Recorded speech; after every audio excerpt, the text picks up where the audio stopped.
ఒక అడవిలో నక్క ఒకటి నివసిస్తుంది. ఒకరోజు అది ఎంత వేటాడినా ఆహారం దొరకలేదు. ఆకలితో అది బాధపడుతుంది.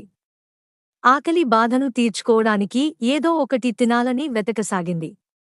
ఎంత వెతికినా దానికి ఆహారం లభించలేదు. అంతలో దానికి ఒక ద్రాక్ష తోట కనిపించింది. అప్పటివరకు నక్క ఆ ద్రాక్ష తోటను ఎన్నడూ చూడలేదు. అక్కడి వాతావరణం దానికి బాగా నచ్చింది. ఆ ద్రాక్షపళ్ళు చాలా ఎత్తుగా ఉండటంతో నక్కకు అందలేదు. ఆకలితో ఉన్న ఆ నక్కకు ద్రాక్షపళ్లను చూడగానే తినేయాలనుకుంది. ఎలాగైనా వాటిని తినాలని పైకి ఎగిరి ప్రయత్నించింది. కాని అవి అందలేదు. తిరిగి ప్రయత్నించింది. అలా చాలాసార్లు ఎగిరినప్పటికీ ద్రాక్షపళ్ళు అందకపోవడంతో నిరాశ చెందింది. పట్టు వదలకుండా మళ్లీ మళ్లీ ప్రయత్నించినప్పటికీ విఫలమైంది. నక్కకు అందనంత ఎత్తులో ద్రాక్షపళ్ళు ఉన్నాయి. ఎన్నో రకాలుగా ప్రయత్నించిన నక్క అలసిపోయింది.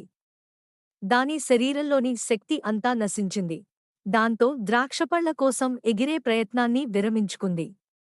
అయితే ద్రాక్షపళ్ళు తినాలనే దాని ఆశ మాత్రం చావలేదు. నిరాశగా వెనుతిరిగిన నక్క తనను తాను ఓదార్చుకుంటూ ఈ ద్రాక్షపళ్ళు చాలా పుల్లగా ఉంటాయి, అందుకే అందలేదు. ఇకపై వాటివైపు కన్నెత్తి కూడా చూడకూడదు అని తనను తాను సమర్థించుకుంది. నీతి ఏమి అనగా మనకు అందని దాన్ని గురించి చెడుగా చెప్పడం చాలా సులభం.